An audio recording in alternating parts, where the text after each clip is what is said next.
Sandali lang, Bettina. Naiwan ko yung wallet ko. Oh, sige.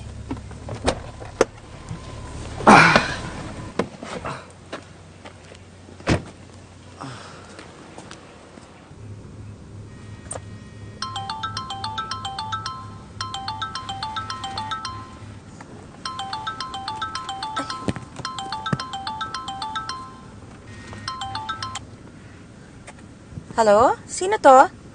Si Quintin ang kailangan kong makausap. Wala kasi siya eh. Sino ba to?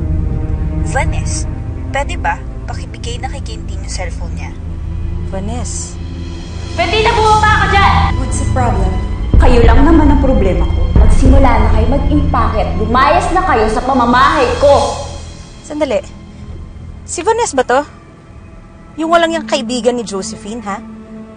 Yung nagpalaya sa amin sa bahay ko? Kapag sinuswerte ka nga naman, tinawagan ko si Quintin dahil nag-away kami ni Josephine at kailangan ko ng tulong niya. Sandali. Anong kailangan mo kay Quintin? Bakit mo kilala si Quintin? Pero mas mabuting ikaw na nakausap ko, Bettina. Dahil oras na para malaman mo ang totoong kulay ni Josephine. Ano namang totoong kulay ni Josephine ang pinagsasabi mo? Hindi ka talaga niya friend, Bettina. Ang totoo nga niyan, siya ang totoong nagpalaya sa inyo sa bahay mo. Kunwari lang na ako nakabili ng bahay niyo, pero kanya talaga nakapangalan yun. Ano?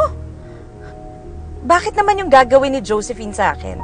Para makaganti sa'yo, habang iniisip mo kaibigan mo siya. Para kunwari kakampi mo siya, pero ang totoo, siya ang kontrabida ng buhay mo. Bakit naman yung gagawin ni Josephine? Anong motibo niya, ha? Di ba naging biktima rin siya ni Arthur? Parang ganun na nga. Well, para siguro kay Josephine, biktima siya. Dahil nung nagka-affair sila noon ni Arthur, mas pinili ka pa rin ni Arthur kaysa sa kanya. Nagka-affair si Josephine at si Arthur? Kaya naman pala ganun ka na lang kung magtiwala kay Josephine. Wala kang alam. Akala ko tuloy sobrang bait mo lang. Kailan pa? Naku, matagal na yun. Bago pa kayo magkapamilya mag-asawa. Pero syempre, si Josephine hindi makalimot-limot. Vanessa, kaibigan ka ni Josephine. Bakit mo sinasabi sa akin itong mga bagay na to? Dahil hindi siya nangingilala na kaibigan. Pinagtabuyan niya ako, kaya eto, guguluhin ko ang buhay niya.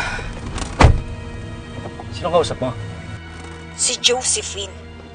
Siya makakasagot lahat ng mga tanong mo.